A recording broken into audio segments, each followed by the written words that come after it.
Alrighty, folks, back again. This time is going to be a special episode with one of our special guests. David, go ahead and send us home, buddy. What's going on, everybody? Welcome back to another episode of the Uncommon Man Podcast. I'm your host, David. This is Mike, and we have a special guest joining us today, Kyle, all the way from the East Coast, Pitt. What's going on, sir?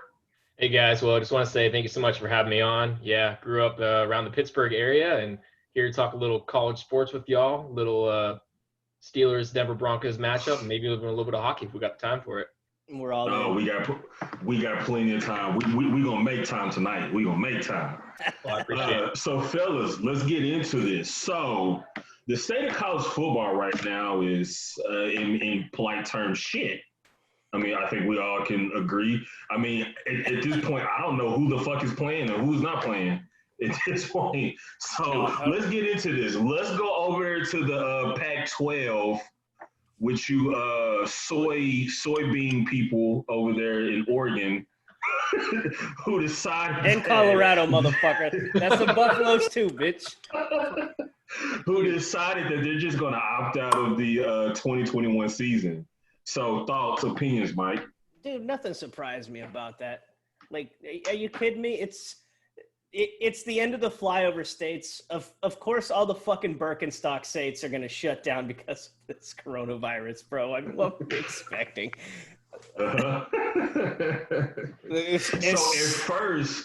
at first, when I heard about the opt-outs, they said Ivy League was, of course, opting out. But then I was like, who cares about Ivy League? So, yeah. You know, Not like they're going to win the championship. Right. That is literally the incest bowl. And then I guess all this trickle down is coming up. So I guess we're left with the SEC, the Big Ten. Big Ten decided they're going to push out to spring. Wow. Oh, really? Yep. Wow. Yeah, Pac-12 and what was the other one we were talking about? Was it Big 12? Big 12. Yeah. Pac-12 and Big Ten were the two that decided for sure they weren't going to do fall sports. And then we had Nebraska that decided they want to still play, although the Big Ten's playing them whether or not they're paying them whether or not they play games this year. So we'll see how that kind of works out. But I think the Big 12 and the SEC are still trying to play games this fall. Yeah. Yeah, I don't know about ACC though. Out? I don't know. We just kind of ran over each other on that one because shit minds think alike. Yeah. I have no idea, dude. I know Notre Dame just because of the fact that, I think the closest that they have when they play like all their white bread sports like lacrosse and rowing and all that shit, they generally play in the ACC. So because of that, they were getting slated to have a schedule in the ACC. So yeah, they were, and they were going to get all the good games at home this year too, like Clemson and a couple of the other big names like Florida State and so forth. Yeah. Nice. Well, hey, Notre Dame, if you're listening, which maybe you are, maybe you're not, hey, come on down, join the SEC. Go ahead and jump in. I mean, granted, you'll get smacked around by LSU and Alabama, but at least you can beat up on Arkansas, I guess. I wouldn't even put that. Are you kidding me? The SEC versus Notre Dame, dude. The worst team in the conference is still better than Notre Dame, in my opinion. Even Kentucky can beat Notre Dame. Dude, Kentucky, they had a great season. They had a good last year. Dude, Lynn Bowden, man, he completely opened that entire team up last year, man. They were brutal. I'd be curious to see how they ended the year. I feel like they'd probably end up with like a 4-8 record or something like that. Yeah, some random win against A&M. Granted, you have teams like Kentucky. Granted, you have teams like Kentucky, Mizzou, Ole Miss. Vandy, Mizzou. I'll give you, dude. After Drew Lock left, Mizzou is an ungood team. It was trash. Kelly Bryant didn't do a damn thing. No wonder why he lost his job at Clemson. It's awful. Ungood. But yeah, dude. Right, so the other thing is, I don't know if down here for U of H. I don't know if the American Conference is going to be having one either. So they were talking about pulling out of it for the year, but it's weird because we're starting back up school here at the end of the month. So I don't understand that. I'm not sure. Right. When I started hearing about players opt out, honestly, I thought that was a good thing because some, people like Micah, the wide receiver from Purdue, I thought that was a good thing. Them opting out to work out specifically for the draft, even though it's going to be kind of a bunk seat. Yes. What? Yeah, Rondale I think Moore. it's Rondale Moore. Yeah. Yes, absolutely. I thought them opting out to just focus on the NFL draft versus playing a bunk season, I thought it was a great thing. But now that everybody is kind of opting out, where do you see that leaving the people who were, I guess, the fringe, the people that were kind of like on the bubble to even get drafted? I mean, how does that leave them with not having another season of film to put out there? Yeah, do they decide to come back for another year? Do they decide to still declare at that point? I'm gonna be curious to see how the colleges go about the scholarships. They're gonna allow them to play another year because, the way it's looking for at least a couple of the conferences, they're not gonna play at this point. So, and then for the ones that do declare, I mean, besides the NFL draft or the combine, what else are you gonna have other than last year's tape to look at? So there's a lot of, variability that there's going to be, especially in those first couple rounds. And I could see a lot of late steals happening just because there's not that much tape, at least recent tape on a lot of those players. Yeah, that's a great point. Yeah, it's a good point. Yeah, for sure. Cool. So now we're going to swap to the NFL, and we'll talk about some random news around the NFL. So the Broncos just picked himself up another right tackle in DeMar Dotson. So honestly, kind of hearing about this, I really don't know how to feel about it. I did look up some past tape on the guy. I looked up some stats on him. I really wasn't blown away by the stats. Mike made a great assessment, who was his quarterback for the last couple of years? Yeah, but granted, I mean, he was ranked with 20th something in the NFL 27th. Last year.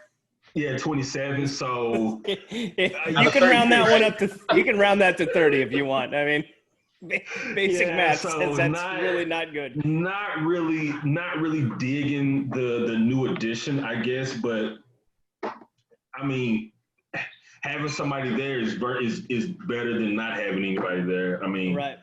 I think that's about as good as you're going to do on such short notice. I think we stressed the. Oh, go ahead, Mike. Go ahead. No, dude, the biggest deal, like we were talking off air about, David, is that I impressed so much upon reliability. Even though the fact is maybe his stats aren't the greatest, I mean, the guy's only missed 4 games in the last 9 years. So you look at a guy who's playing in the trenches on the offensive line. I mean, what more could you possibly ask for than being that durable? Yeah. So, at least as a reliable backup, I mean, for what they paid $3.5 million, especially with the dud that they had that he had to replace. Yeah, dude, I'm in on it. I think it was a good acquisition. I think I'm glad that they waited the situation out and didn't just go get a big name like Donald Penn or something like that. They looked around at what they had. They saw that Drew Lock has just been an absolute beast in the pocket, and he also drifts the other direction. So that'll keep Garrett Bowles a little bit more honest as well. Not as if he hasn't been. But, yeah, no, I like I said, man, I'm in on it. I thought that was a pretty decent pickup. So I have faith in this one. So where do you see this thing going with Elijah Wilkinson? Do you think there's any competition at right tackle, or he's the for sure right tackle? I think they brought him in because they're not sure about Elijah Wilkinson. I mean, they like the guy. And who would be? I mean, he was absolute shit last year. Right tackle. When the O-line pulled together at the end of the season, especially when they had a competent quarterback who would step up in the pocket, Elijah Wilkinson was the only liability. And I'm not saying that because I don't like the guy. I thought Elijah Wilkinson has been a very respectable player. It's just after he kicked out from right guard to right tackle, that was a real struggle for him. I mean, he was already having issues at right guard, but when they asked him to take on all the edge rushers, I mean, he really, really had issues hunkering down. So, they solely brought that guy in at the position of what he played, which is right tackle. They didn't bring him in as a swing tackle. He's a right tackle. So, right. Okay. Yeah. I was just trying to get some other opinions. I looked at it. I say again today, still not that keen on it. I guess we'll just have to see as things continue to unfold. I think with Drew Lock being back there and not having Jameis Winston back there, I think we should see more of an improvement. But is the improvement really on that guy, or did he just have a better quarterback? That's exciting stuff. Everything you guys are talking about. I mean, it's giving me a little bit of fantasy insight for some upcoming draft sides going on. So, I mean, and I can think of a couple just off the top of my head. Tell you what, I mean, you guys got a really stacked offensive core this year. I mean, you go out in the draft and you pick up 2 wide receivers back to back. I mean, you go out there, you get Jerry Jeudy, then you come back and you get my favorite pick for your team, KJ Hamler out of Penn State. And then I think you guys drafted 2 tight ends by the end of it too, didn't you? One, but I mean that was Drew Lock's old go-to guy. So there you go. So that's a solid backup, alongside Noah Fant as well. So I mean, you guys got them. Then you still have the incumbent. You got Philip Lindsay there. You got Melvin Gordon. Now you're paying decent money. So I mean, I think that's a beast of a segue, bro. So why don't you? I mean, you know about us. Why don't you give us a rundown? Because we waterboard people weekly about the Broncos. Why don't you fill everybody in about the Steelers and how you feel that things have transitioned during this offseason for you guys? So it's been an interesting offseason. I don't know if you've followed much of what the Steelers did last year. They had a big pick or a big trade around week 5 or 6, I believe. Where went out. Minka Fitzpatrick, out of Miami. So he was pretty disgruntled. They were trying to line him up, have him play almost like a linebacker in some plays. He pretty much told Flores, I think is the coach down there, that he wanted out. They shipped him off to Pittsburgh. A lot of people were real upset. I was a little bit open-minded with it, but also wondering why we're shipping off a first-round pick, especially as Ben is approaching retirement at this point. But I tell you what, he really locked down that secondary for the Steelers, and that's one thing we've struggled with over the years. Yeah, he did. That was awesome. Yeah, to have him back there, kind of as the quarterback for the defense along with TJ Watt. TJ Watt's been a Pro Bowler. He's about to get paid some big money, especially looking at the contracts that Bosa just got and some of the other defensive players. So it's exciting to finally see their defense starting to revamp. That's what we were known for so many years.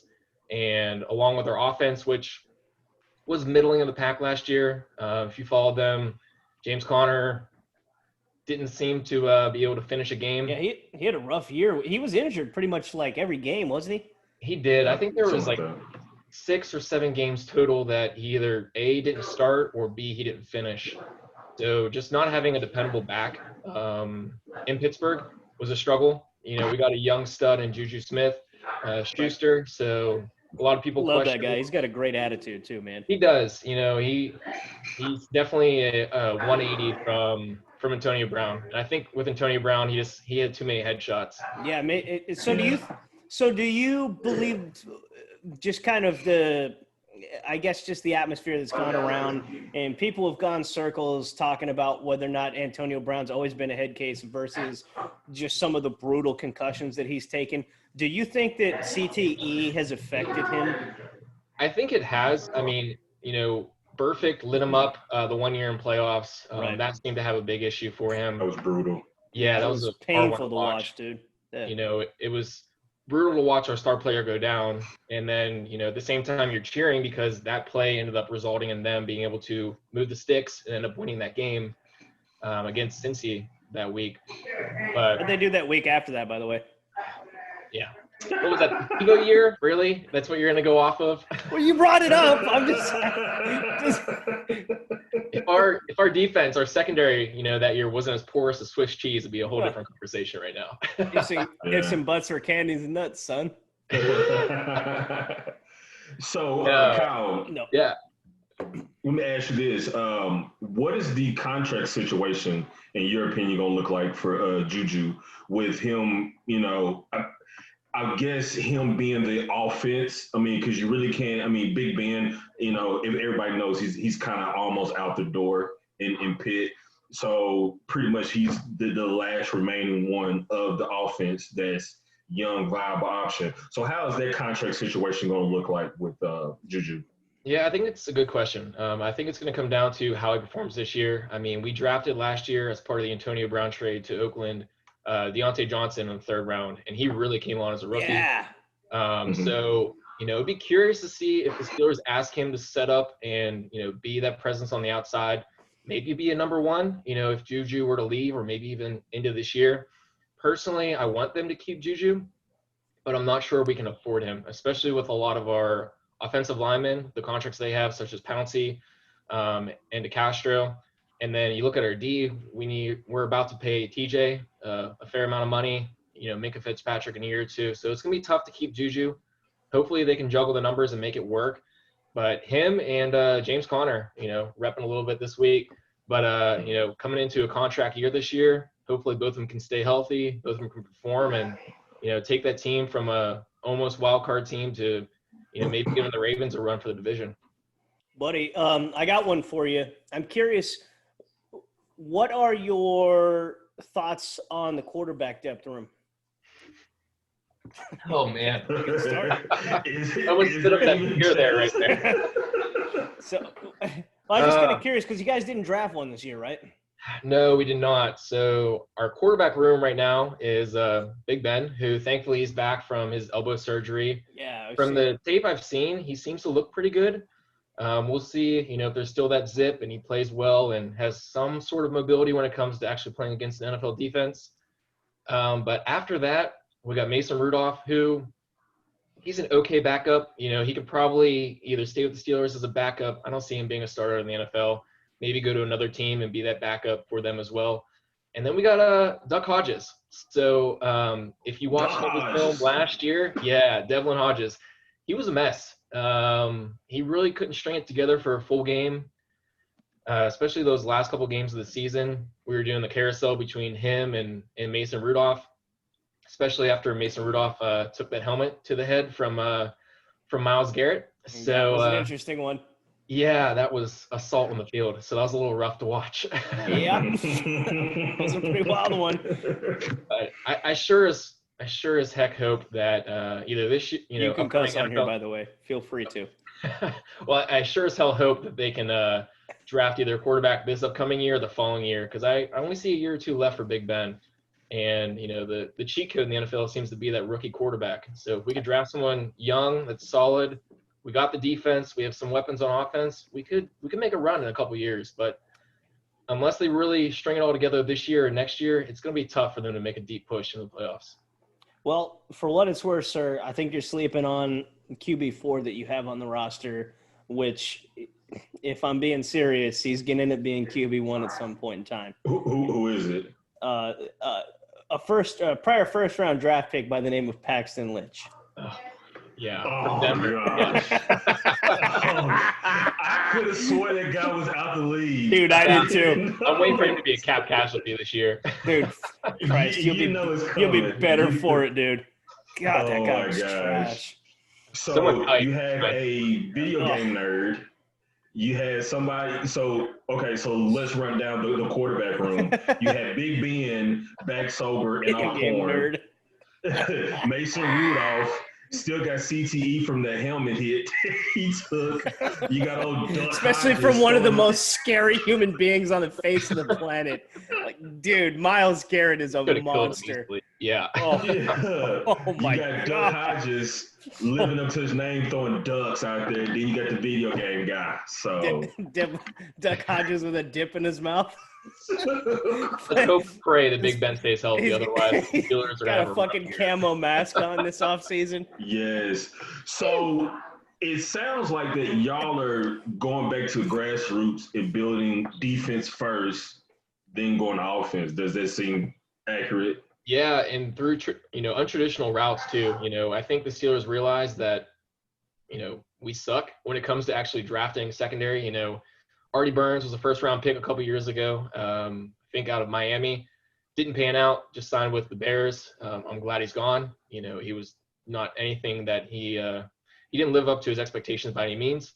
So, when it comes to linebackers and DEs and, tackles and so forth, they do a decent job of drafting. And now knowing that we have Minka to come in the secondary and kind of hold that down, it's going to be a pretty exciting year. They also got Joe Hayden from the Cleveland Browns a couple years back. People were like, he's washed awesome up. Pick. Yeah. Yeah. We started paying him about $10 million a year, and he's been every bit worth it. I think he's in his early 30s at this point. He's still chugging along. I mean, he's been a very solid player for that defense. Right. Yeah, he was a great opposite for Mika last year. So, yeah, you guys' secondary is brutal. Yeah, Yeah, for sure. and it needs to be. I mean, you look at that offense now. I mean, you got Baker in Cleveland. You got Joe Burrow now in Cincy with all those Oh, weapons. yeah, right. And then you got Lamar Jackson, the MVP. Right, for just sure. throwing it down and running for 1,200 yards on the ground himself. He's a freak. So we'll definitely need everyone going on all cylinders to have a chance in that division this year. So what do you think about the transitional wide receiver, Chase Claypool, that you guys picked up? Oh, yeah, second round. Big dude. I've been following his Snapchat a little bit. Seems to be a high character guy as well. It's Nice. exciting. Awesome. That's great. Between him, we still got James Washington from a couple years ago. He's a speedster, tall Yeah, guy. the old Oklahoma State kid, right? Exactly. I wanted us to draft him, and then they took him back to back with Mason Rudolph, I think. They did. Mason Rudolph and then James Washington. Yeah, you're very well versed on the Steelers. Also got Deontay Johnson over there. Tight ends, we got Vance McDonald. We got who else? We got Eric Ebron in the offseason. So they definitely have weapons for Big Ben and a lot of young wide receivers. I think most of the guys, Juju is still, I think, like 23. He's very, very young. And I think most of them are 26 and younger. So that's good. That's a good, young core, man. They've got a lot of room to grow. If they can keep them together and they can pay them, it should be exciting. Just like the Denver Broncos. You guys got 4 players under the age of 25, and, at least 2 of them could be, wide receiver ones in any offense. So it's going to be exciting here. Yeah. So do you see yourself playing Claypool at tight end? Or lining him out as wide receiver, which was kind of light in the ass to play tight end in the NFL anyway. From what I've heard, they plan on putting him in just at wide receiver. In tight end, if they can stay healthy, with Vance McDonald, granted he hasn't been able to stay on the field consistently for 16 games. I'm excited about Eric Ebron, especially in the red zone. So that should be a good weapon for Big Ben. But, having those 4 wide receivers of James Washington, Deontay Johnson, Juju Smith-Schuster, and I'm missing one. Forget who I'm forgetting right now. But it should be an exciting young core for them. And if they decide to put 4 out there, it's going to be pretty tough to cover them. They got the size, they got the speed, and in our division, Baltimore scares me a little bit, but I think they can hold their own. As they do with everybody. It doesn't matter what division you're in. That team concerns you. So and they have gotten better in this all season. Like on paper, it's like. Value picks. They was good last year. Yeah. Yes. J.K. Dobbins is second. They're just waiting to turn over the reins from Mark Ingram whenever he, either gets a little bit too old or decides to retire. They got the cheat code. We've got Lamar Jackson on that, rookie contract. And then if they can just get that wide receiver going a little bit, after Marquise. Yeah, they've struggled with that one though. That's the other thing about it too is like Lamar Jackson, he's like got that Cam Newton arm, where it's like he throws lasers, but he doesn't really seem to have much touch. That's one thing that I think that they're going to try and work with him a lot more on. Because let's not kid ourselves. The guy, he's an uber athlete, but when it comes to his receiving his passing yards, only like 3,200 last year. It wasn't anything like really impressive as opposed to like even Pat Mahomes, who had $4,500. So for sure. You look at that team, I think they did everything right when it comes to, they brought in Lamar. I forget what the name of the offensive coordinator is, but they brought in a guy that is well-renowned for, is turning quarterbacks into precision passers, making them top-notch in the league. So having that combination, especially in Baltimore, they're really setting that up, and they've really curtailed the offense around him. So I think they're going to be dangerous for a while. Roman. To come. I think they drafted. Was it Dunleavy or another wide receiver in the draft as well? So they Duvernay. Yep. Yeah, there you go. That's it. Duvernay, and then last year, they had a couple wide receiver picks. So if a couple more of them besides Marquise Hollywood Brown start coming into their own, they're going to be dangerous. They got tight ends. They got Mark Andrews. They got that defense. Their O-line is always, at least average, if not better than average. So I think they're the team to beat, unfortunately, in the division for the next 3 to 4 years. Yeah. Oh, they also picked up on the D-line, too. I forgot about Justin Madubuike out of A&M. So that was a good one. Malik Harrison at Ohio State. Like you said, everything was just a value pick that's like, and they got picked up Derek Wolfe. Oh, yeah. Yeah. Was he a little bit washed up from – he was in Denver before, right? He couldn't stay on the field, bro. Yeah, he was always hurt. I mean, it never fails. Every season, he's going to miss 3 to 4 games with some kind of injury. Yeah, it was always – and it's no slight on the guy. I mean, the guy was an absolute monster when he was in, especially for stopping the run. But, like, yeah, it was always, like, some just wild injury that would put him out for, extended periods of time. You're just sitting there going, well, who's next? Oh, Shelby Harris is here. Well, at least Shelby Harris is showing up every game. So, I mean, it was So when the offseason happened, a lot of people were biting for us to just go ahead and bring Derek Wolfe immediately back.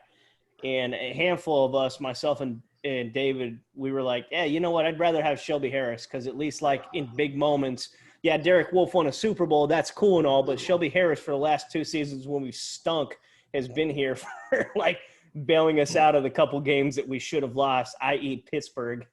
So it's like, and the last Oakland game too. So, I mean, the guy, he's been the model of consistency. So when they brought him back on $1.5 million contract, we all just about fell out of our chairs. I couldn't believe that's all he cost.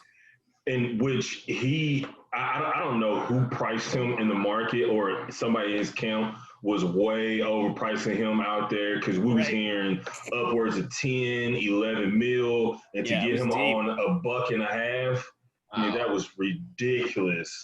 Yeah, I mean, he just said on open market. Absolutely. So give me a rundown, buddy. How do you think Pittsburgh's going to fare this year? I'm confident that Ben Roethlisberger is going to at least make half the season for you guys. I know he's been kind of injury prone or whatever. Well, I'm not saying that as a slight. I'm just talking his last handful of years, man. He's taken a lot of needless hits, and the guy his whole career, yeah. But for the longest time, he was the tower. He was Big Ben. And it's just the last handful of years he's gotten older and, a body can only handle so many blows. So, I mean, that's why you kind of see him start to fall off. So, at least like I said, I feel confident that he's at least going to make it through halfway of the season for you guys. But, I mean, how do you feel either optimistically or pessimistically going into the season about faring? So, my realistic expectations for them, I mean, obviously every year I want them to win the Super Bowl, but I can see them – go in 9-7 for sure this year, being on the cusp of a wild card team. Unfortunately, I don't see them beating out Baltimore for the top seed in our division. I could see them going 10-6, 11-5 pretty easily just because you got 2 games against Cleveland, you got 2 games against Cincy, and then after that, I just think they're a very high-powered offense. So I think we'll do well. I think our defense is going to keep us in the game. I think our offense is not going to sputter as much as it did this year. I forget what the stat was, but I don't think we scored over 26 or 29 points in any game last year. I mean, we just never got into that threshold, 30, 40, just piling on the team. So if we can start – but that's a testament to how fantastic Mike Tomlin was with that defense, bro.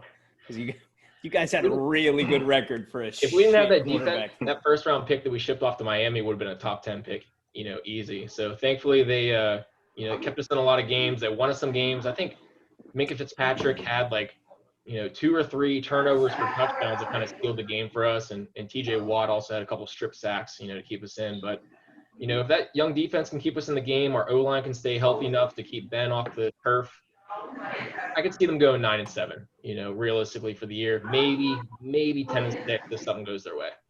Nice. That's awesome. So I just wanted to go ahead and ask as well, you guys obviously, if anybody's been following any of the schedules across the league, everything's rotational. You guys have the NFC East this year. I'm just curious, do you think that you'll end up beating the Cowboys by 20 points or 30? I would love for it to be 30. I work with a lot of Cowboys. I would love for it to be 50. Yeah, I'll go for that infinity sign if you want. That team scares me, man. On paper, I mean, they are stacked at wide receiver. Oh, yeah. To have CeeDee Lamb drop to 18th or 19th for them, when a lot of people were saying he's going to be the number 1 overall wide receiver. They still got Zeke, they got Dak. Don't we know it? That's a scary team, man.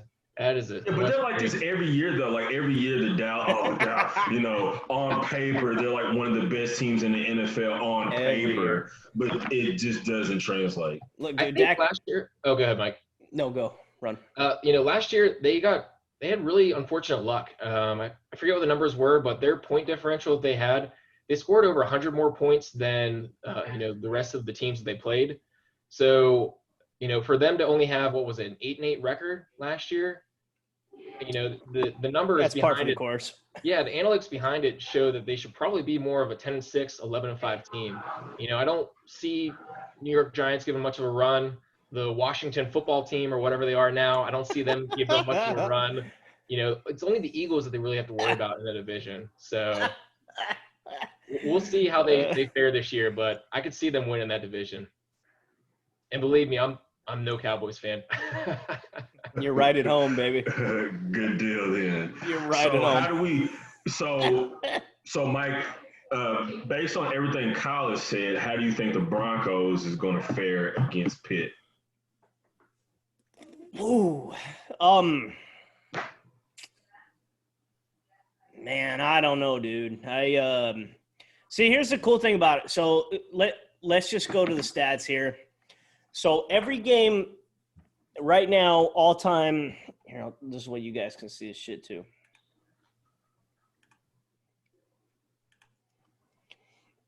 So this is, you guys see this, right? Yep, I do now.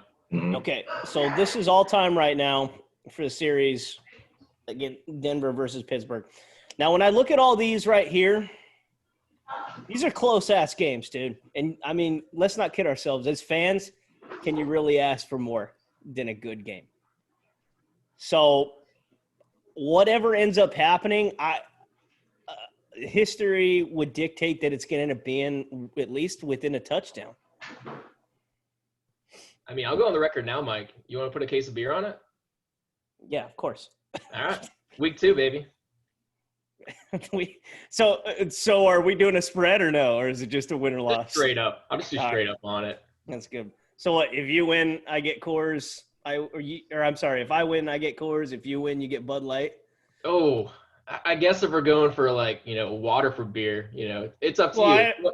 If you want some IPAs or something higher level, if I win, I might make you drive out to Louisiana and get me a little bit more of this Pennsylvania beer Yingling, to throw down. They don't have that here in Texas? They don't. You'll see all the signs going up I-10, heading east. It says, come to Louisiana to pick up Yingling. So I have to drive 2 hours just to go get myself a case of beer. No, so you got to cross the border just to get Yingling? First gas station, like the first Shell going off I-10, you can go and get some Yingling. That's insane, bro. I had no idea. Well, for the longest, we didn't get Yingling here. We would have to drive to Memphis to get Yingling, but now they serve it everywhere around here. So I don't know. Like I think they're slowly making their way further west. I think it's a distribution is what it is. I mean, they're the longest continuous running brewery in the U.S. or something like that. But yeah, they're great. It's frustrating. I moved down here, and anytime someone goes home, or anytime someone goes to Louisiana, I got to get some of that home brew. Man, that's nuts, dude. Yeah, I mean, let's not kid ourselves. Even Whataburger couldn't stay in Texas, for Christ's sake. So how the fuck do we not have Yingling at this point? Whataburger. We want to sell out. My last meal will be Whataburger. What Chicago burger? That's insane. Yeah, no, that's no problem, dude. So yeah, we definitely got a case on it for sure. Just to update everybody, Kyle and myself, we both play in the rec hockey league that I've addressed a few times throughout here. So that's kind of where we came around to it. Obviously, our infatuation with sports, it went ahead and blossomed from there. I got involved with his fantasy. He's getting involved with ours that we have going on. His is a lot more astringent than ours is, and it's going to be a lot cooler. But at the same time, this is our first year doing this, the one that we're doing. So he will be involved with that as well. But yeah, so we want to make sure to get him on, talk about everything that's going on with football, but there is the transition as well. We do have a pretty versed, background in hockey. So without further ado, sir, David, can we update you on hockey, my friend? Hey, update away. Excellent. You got the latest buddy. you got the latest score for tonight's game? I did, Is it still and Flyers up on Canadians? coverage has concluded, so Please tell me the Canadians came back because really I can't stand the Flyers. I would love for that to happen as well. I'm not thinking it did though. So to give you a little bit of a background, David, Pitt and Philly, we really don't see eye to eye when it comes to hockey for the most part because that's what we play the most in. We're both in the Metropolitan. Pretty much every game gets dirty. Someone gets hurt, someone lays out someone else. So unfortunately, the Penguins lost last week. I'm sure Mike will want to talk about that a little bit. The Flyers are currently playing in the playoffs against the Canadians, and I'm assuming they won, unless the Canadians didn't come back. What was the score? 3-1, 2-1? 2-1, yeah. So they're right now. Latest odds I saw in Vegas, they're actually the favorite to win the Cup, which is kind of scary because. Were they? No, they weren't. No, it was Vegas, Colorado, then Philly. Oh, wow. Okay, so maybe they moved down a little bit.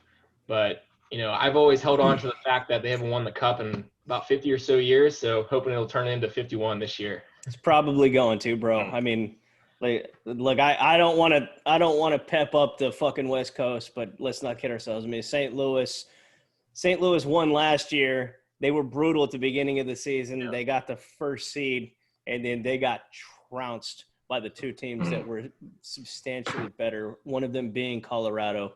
So are y'all in playoffs now, or they no? are. Are y'all still playing regular season playoffs? Yeah, it's in the bubble right now, man. They did it up right. The whole bubble process has been an absolute gem. Yeah, 0 positive tests since they went in the bubble. They're currently in Toronto, and I believe is it Edmonton? Is the other host city? Yes, sir. Correct. So they've had 0. How about that? 0 positive tests. They got everything lined up. The rinks are connected to the hotels. They got these barriers between the street traffic and everything. I mean, I wish all the other sports would have done that because I think they're going to be successful. They're going to make it the whole way through the Cup, and I can't say the same for baseball. Or hopefully, fingers crossed, we make it through a whole season of the NFL as well. We'll make it through NFL, dude. There's way too much money involved in that. There is. That's what I'm banking on. Yeah, they'll be like, suck it down, buddy. If you can't fucking kick it or hack it, Somebody by the way. will. Yeah, right, exactly. Next man up process. So, but yeah, dude, no, it's cool. The way that they did it, they created 2 bubbles. They've got one on, like he was just talking about, one in Edmonton. The other one is Toronto. Toronto, thank you. Which, how about that? I mean, you had to have one in Toronto, right? Right, but just the two opposite sides of Canada though. Isn't Edmonton in Toronto isn't 2 opposite sides? Yeah, Edmonton's more west. Toronto's more on the east side. Yeah. Okay. Right, and both of them were in the play-in. But both Edmonton and Toronto were in the play-in. Keyword: both of them were in the. Were. I mean, it's been how many years since the Canadian team won the Cup? Since '86, wasn't it? And that was what, the Canadians? Yeah, it's been fucking forever, dude. So it was either late '80s or early '90s. I can't recall, but either way, far too long. And so to give you background, Toronto last year they looked like they were going the distance. Nazem Kadri, who plays for the Avs now, ended up getting in Game 7 against Boston this ridiculous fucking penalty. Ended up costing them a goal, and they ended up getting bounced out of the playoffs.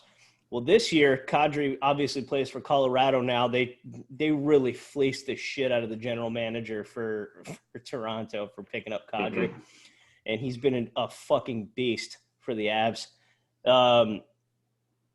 Well, Toronto got bounced in the play-in rounds, which isn't even technically part of the playoffs, which is what Kyle was talking about earlier, how they can still keep that first-round draft pick because it's the play-in rounds as opposed to the actual playoff bracket. So, so they got ousted by a team that, in theory, was an inferior team. And they found out the hard way that was not the case because Columbus plays fucking hard-nosed hockey. They do. And then Edmonton ended up getting beat by the last team in the league. So they did, with this whole play-in process, they actually extended out an extra, 6 teams, buddy? I think all but 4 teams in the league got in. So I think, 26 or 27 teams, made the actual play-in games or the round robin for the seeding games. So pretty much everyone except for Detroit, Ottawa, and a couple other teams Los were Angeles, out. San Jose. Yeah, Ottawa. Oh my goodness, what So a train basically, wreck. all the last shit in the pack, and then all of the Atlantic, right? Or I mean, the last couple crap teams in the Atlantic.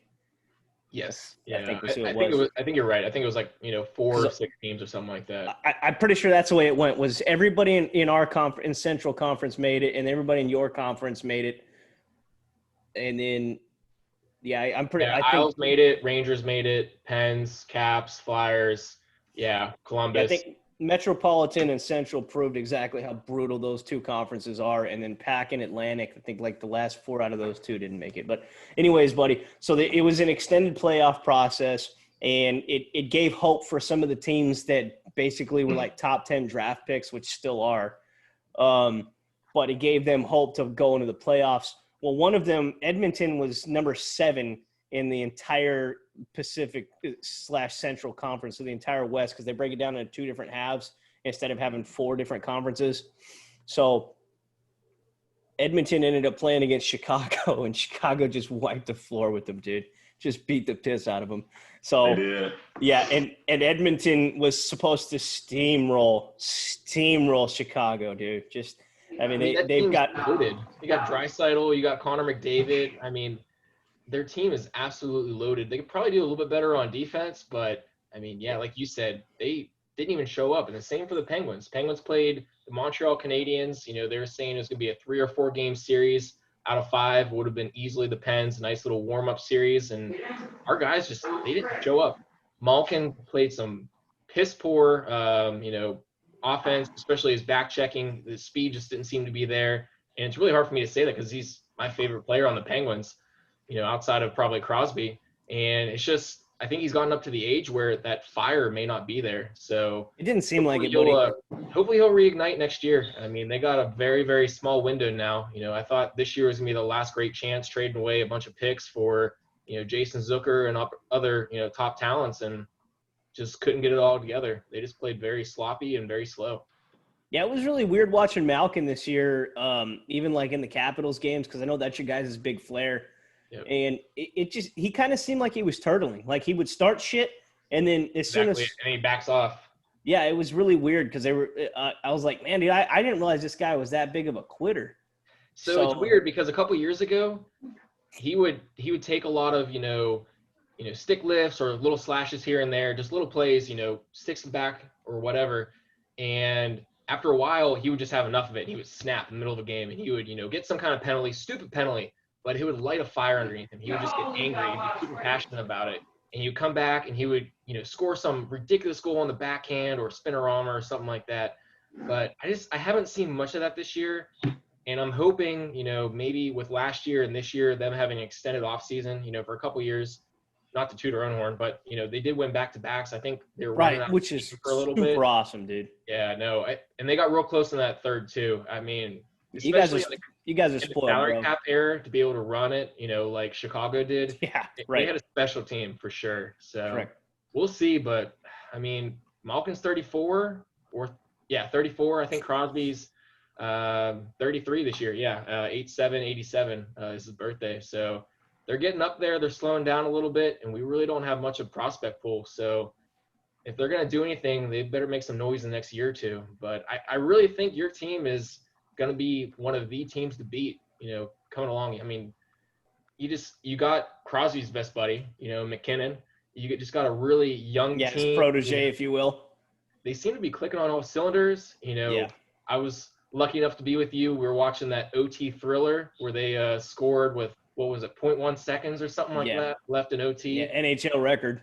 They did. I mean, it was razor thin. It was impressive just to watch. So I'm hoping they make a deep run. I think you have a lot of support from the Penguins fans now rooting for that's cool, the Avalanche, and or any team that's going up against the Flyers. So whoever's playing them, we'll root for that team as well. Yeah, So bro. Penguins are out right now. They are. They were they're usually a favorite in the playoffs, and they just didn't show up this year. And as a result, they as of this evening, I think they went ahead and they let go 3 or 4 of our assistant coaches. So they really, Yikes. yeah, Sergey Sergei Gonchar, Jacques Martin, and then someone else were all let go. So a lot of changes coming. They're keeping Sullivan behind the bench, but it'll be curious to see who they bring on to hopefully, actually get a power play going, because that was just non-existent this year, and there's no excuse for that. Whenever you got Malkin, Crosby, you trade for Jason Zucker, you bring in some depth and, some veterans and Patrick Marleau, bring back Connor, Sherry. You also got Brandon Tanev and other players. I mean, then you also got on the blue line. I mean, you got Letang and others. There's just no excuse for the way that they performed this year. Maybe I'm still a little bit bitter. It's only been a couple years. Well, of course you're going to be bitter, days, bro. But nobody likes taking any self-respecting individual hates taking L's. So, David, I don't want to patronize you, buddy. How much do you know about hockey? No. Okay, No. so we talking gotta about get him out on a Sunday to come see one of our games and start learning the rules and everything. I'd love to have him there, bro. Well, I mean, he can't. He's in Little Rock, but I'd love to at least like one of these times get him on so we can watch one of the games or something like that, and he can see it. But you got to want to do it too. So, but not to patronize you, buddy. You don't know anything. So to give you an idea what we're talking about with power plays. So basically what that means is somebody fucked up on the ice and they did something dumb, and it's the epitome of any type of penalty. Yeah, but the too many difference men on the ice, slashing, fighting, stuff like that. Right. So but the difference is, I don't know if you ever heard the term, they go to the box. They go to the penalty box. Right. Yeah, penalty. If somebody punches somebody or something like that, right, they go to the penalty box. Correct. You got it, buddy. Yeah. So if they go to the penalty box, then that means that the team, they don't just get to swap that guy out. So they don't get to pull somebody off the bench and just you're down one of your good players. It doesn't work that way. That guy is down, and they only are allowed to play with 4 players now instead of 5. Oh, okay. I didn't know that. So at that point in time, that's why it's called a power play, because technically you have the upper advantage just because of the personnel as opposed to them. So, okay, nice. Yeah, and in theory, you got to remember, it's still professional sports, so you hope your team is going to go out there and capitalize on it. But at the same time, it's still always a coin toss as to who the better team is that day. So, you watched, Kyle, I'm going to guess you watched the Capitals game today, or at least heard about it, right? I heard about it. I didn't get a chance to tune in. Yeah. So you know exactly about Wilson. Man, don't even get me started with that guy. Dude, he cost his team that game today? Yeah. Oh, 100%. 100%. But, he has that history. Yes.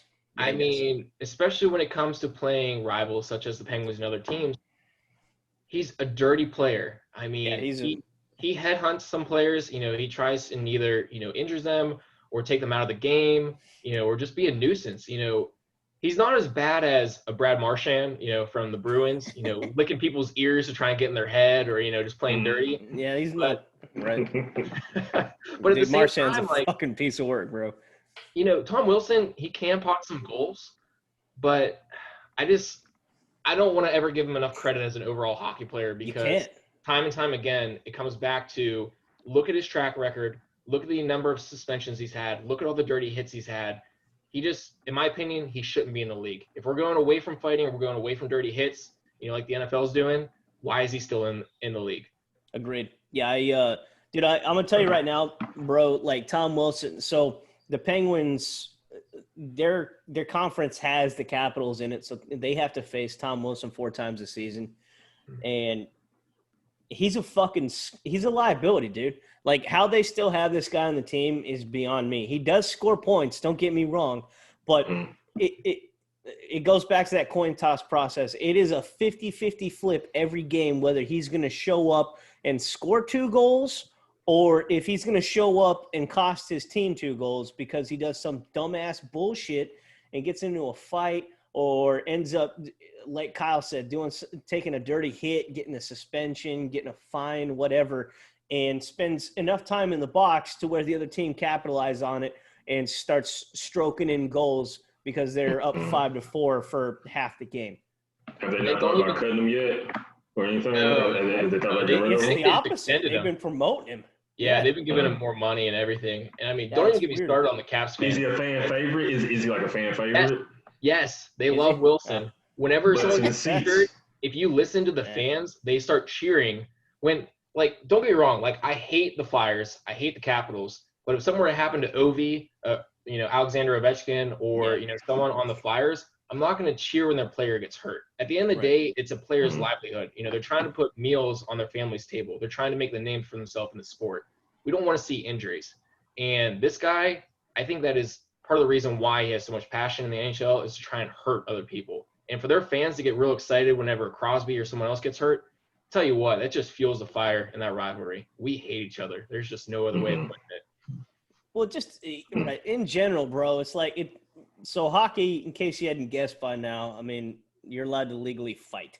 So they do have stipulations to it to an extent. Like you can't do the Mighty Ducks thing anymore, where you could yoke somebody's jersey over and fucking uppercut them. You can't break a stick over someone's pull head. it over the top, bop, while the guy can't see what the fuck's going on. You got to keep your if you take your helmet off and drop it, you instantaneously get what is it? There's a fine for that, isn't it? I think there's a fine, and I don't know if it's a game misconduct or not. If you do that, it is a game. It's a game misconduct. It's 5 minutes for sure. I just can't remember if you get fined for dropping your helmet. So part of the respect factor, they got to take their gloves off, before they fight. So both people have to agree to a fight. You're not supposed to just go in there and I get real angry at Mike, or Mike gets real angry at me, and just start punching someone in the face. You got to pretty much say, "Hey, start catching a few. Let's fight it out right here." And then they both drop the gloves, and then the refs will actually stay back. Usually let them fight it out, unless it's a star player. Until they go to the ground. To it. Yeah, exactly. Until it starts getting a little So I got to ask you, like, hey, do you want to catch his fade?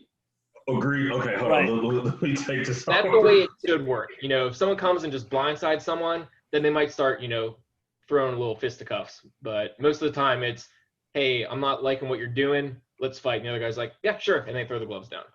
Yeah. Wow. Like UFC on ice. Exactly. Dude, and the other thing about it, so in this playoff rounds, one of the teams that would have never fucking made it before this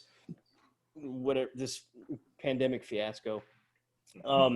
So their main player, he got cheap shotted, and a dude ended up basically stabbing him in the fucking back of his calf with a skate.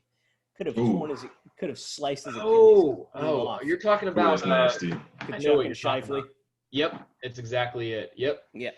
So Kachuk is notorious Tom Wilson, bro.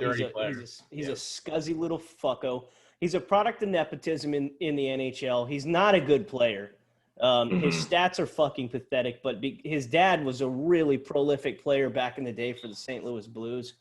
So because of that, him and his brother, who looks like an oversized baby Huey, both of them got drafted in the first round, and they're fucking dog shit, dude. Neither one of them's good. But Kachuk is a dirty player and just basically gets into fights constantly because he's just a scuzzball, man. Like you just get that grimy feeling about some people and how they act. Yeah, that's what he does.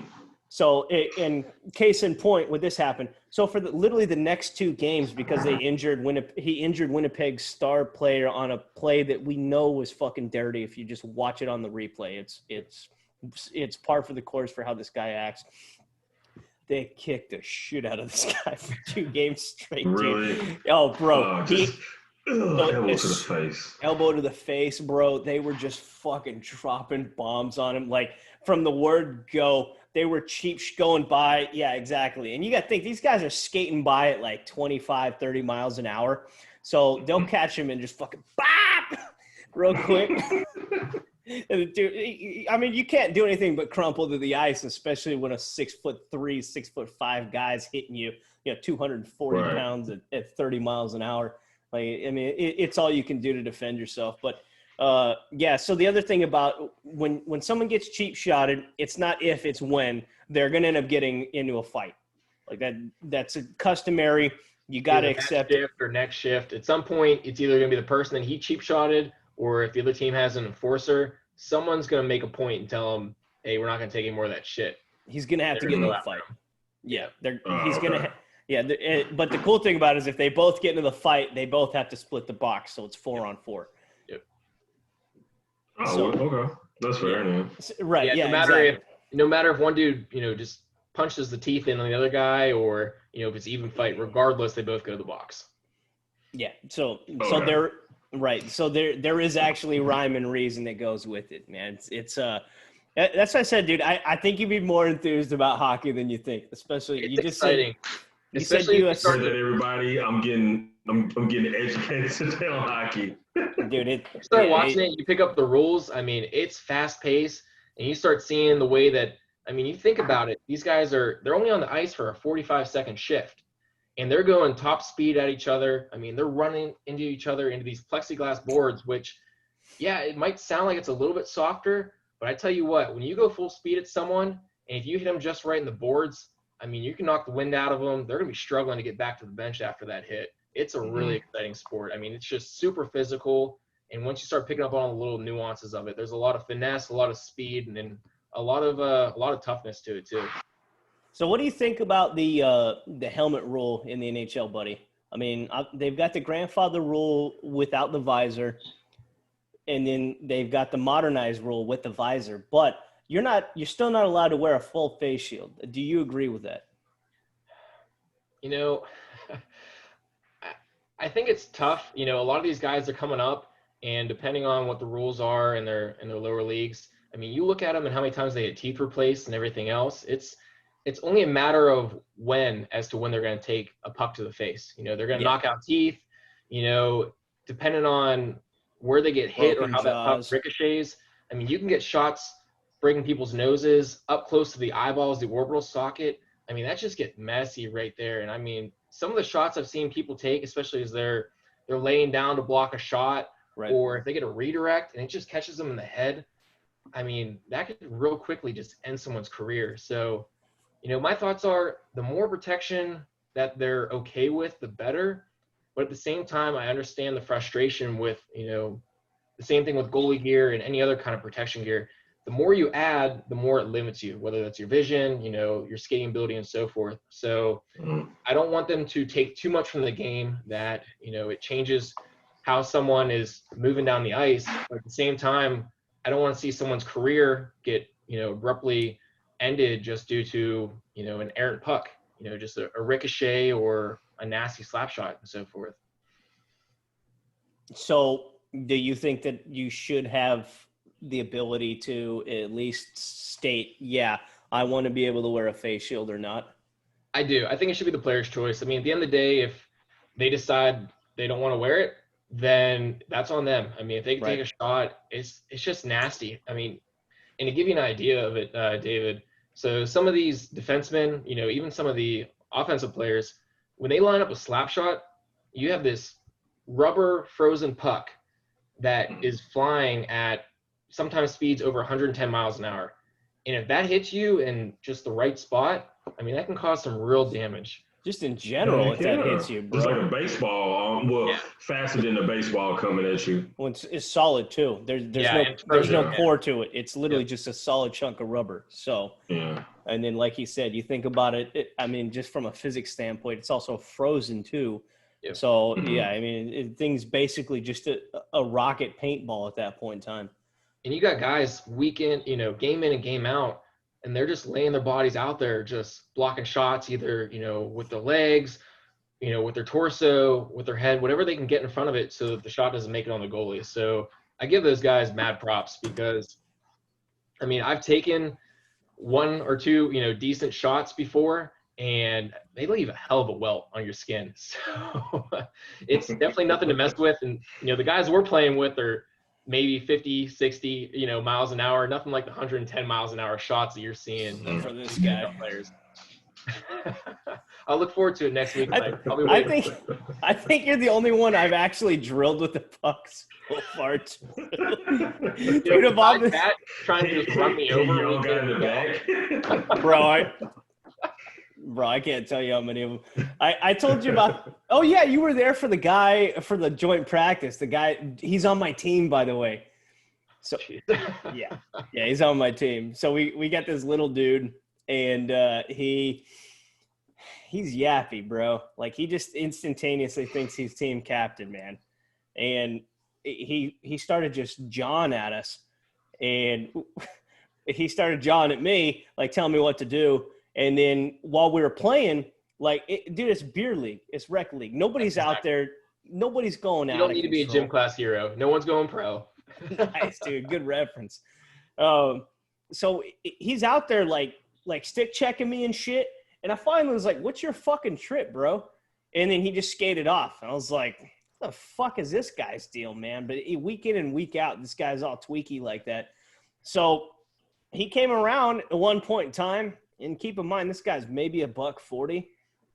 And I decided to not give way to him. I mean, that's the best part about beer league. I mean, you can just be skating around and, oops, I didn't have my control, or, he got in my way.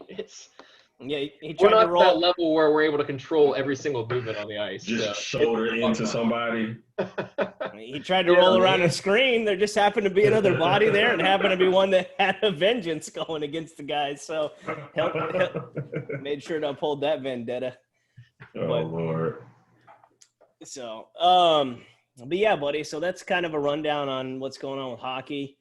Kyle, what do you think is going to end up happening right now for Boston and Carolina with the Hurricanes? Because did you see Boston what happened? won the first game in OT, right? That was what's his name? Not Krejci, but the defenseman. Or no, who scored the OT winner? It wasn't Krug. I know you're it wasn't DeBrusque. No, it's it's our offensive player that is known for his defensive play as well. He usually gets that award every year. Regardless, they won an OT, so they're up 1-0. I think Carolina has a lot of great young talent, and I think who is it, Mrazek? And Mrazek, and then they also have. I mean, they're loaded when it comes to their goalies. Reimer. They got Reimer too. And Reimer's a beast. I think their goalies can keep them in a game, but I think overall Boston is just stacked, across their team. They got a healthy goaltender, Rask is back. I mean, they got a stud, probably my favorite player who's not on the Penguins, in David Pastrnak. He's one of my favorite players. Actually got a jersey. I rep him occasionally too. Yeah, he's awesome. I love the dude. I mean, he can't speak that much English, but he just gets so passionate. Yeah, the guy's an absolute charisma character too, man. He's awesome. He is. But I think maybe one game or so will go to Carolina, but I don't think Boston's going to have much issue with them in this series. So I would agree with you if it weren't for the fact that there was that shiesty call today that I really had a lot of people had an argument with. So I didn't catch the score. How did the second game go? So what happened was when Boston got their second goal. So to give you an idea, David, you can't basically do slap shots anymore. Like, how I'm sure you've seen Mighty Ducks. Most of us have as a kid. Yeah. So they would sit there and just whack from one side to the other like a baseball swing. We can't do that anymore because, like he said, 110 miles an hour. I mean, the stick's moving at 140. You smack someone in the face with that, you're going to fucking end up killing them. Okay. So that you're only allowed to go up to pretty much like waist high. They give you a little cushion in there from knees. It's supposed to be knees, but you're allowed to go to waist. And so basically, anytime your stick comes up over your waist, they're going to make an argument against you. It doesn't matter if it hits somebody or not. They're going to complain.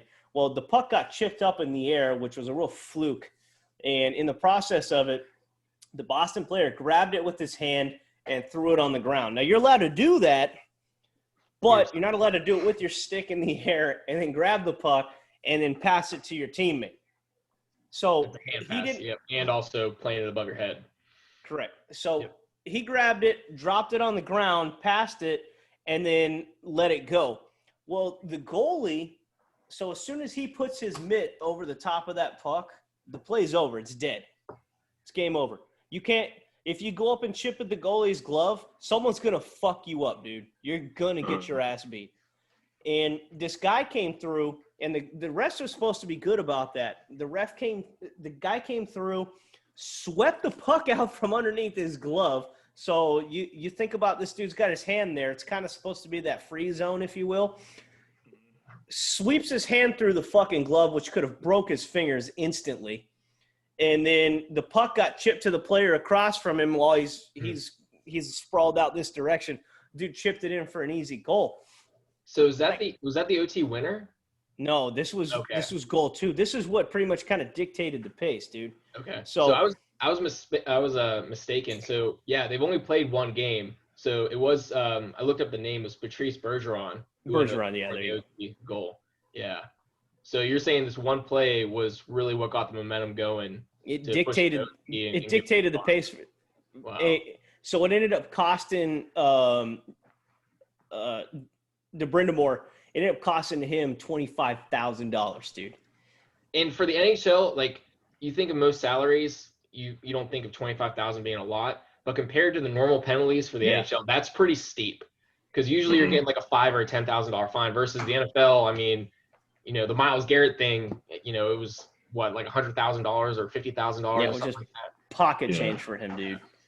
Yeah, so $25,000 is deep for the NHL, bro. Because most of these guys, like the top name players, they're not making more than like $2 million a year. Yeah, well, yeah, I mean, you got some at around the 10 million mark. You know, your Crosby's, Malkins, Tays, and so forth. But yeah, right. It's not like the NFL where you're starting to see contracts pushing $35, $40 million a year. Right. Yeah. So yeah, these astronomical prices. These guys are still working for this, and you got to think about it, they're playing back to back games, day to day. So just the abuse on a body is insane. Yeah, they're playing 82 games versus you think the NFL and a regular 16. Season is just 16. So it's a whole different beast in itself. But so what ended up happening with this process, dude, and why DeBrindamore got so pissed off is the fact that they counted the goal right. And so you're allowed to argue it, which blatantly you could tell the guy chipped a puck out from underneath the goalie's glove. That's dead space at that point in time. The play's over.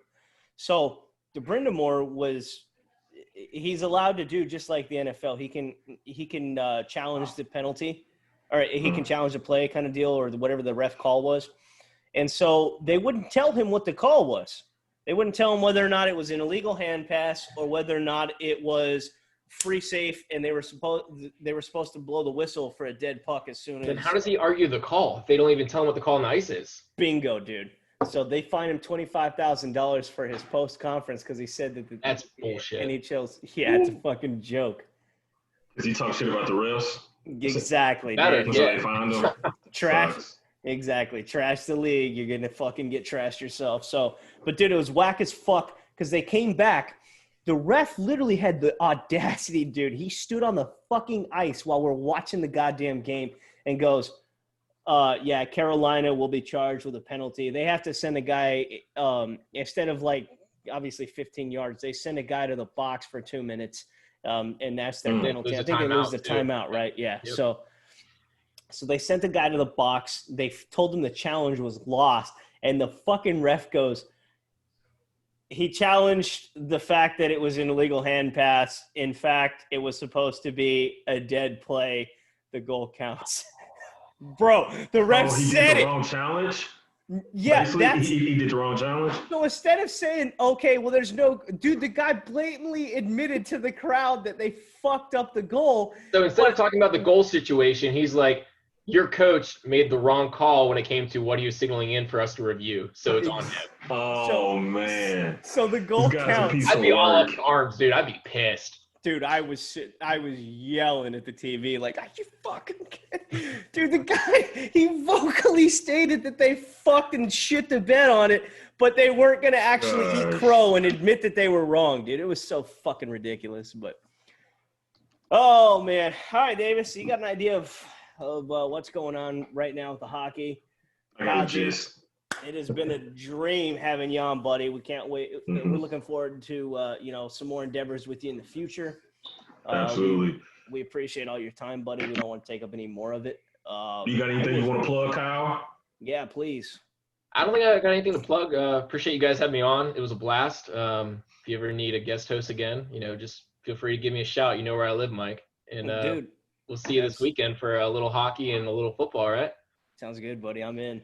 David, it was awesome meeting you. Appreciate you guys having me on. Thank you so much. Same to you, man. Awesome, guys. All right. We'll catch you later. Oh, backpedal for a second.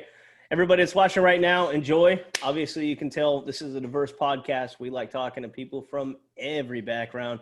Make sure you like, subscribe, share with your friends. Make sure to follow us on Twitter, UCM Pod or Uncommon Man Pod. You can find us either way. Mike and David reach out to us. Make sure you tell us what you do like, what you don't like. Just engage with us, man. We're pretty easygoing. This is an open forum. So, all right, folks, enjoy. We'll catch up with you guys next time. All right, later. Thank you. Later.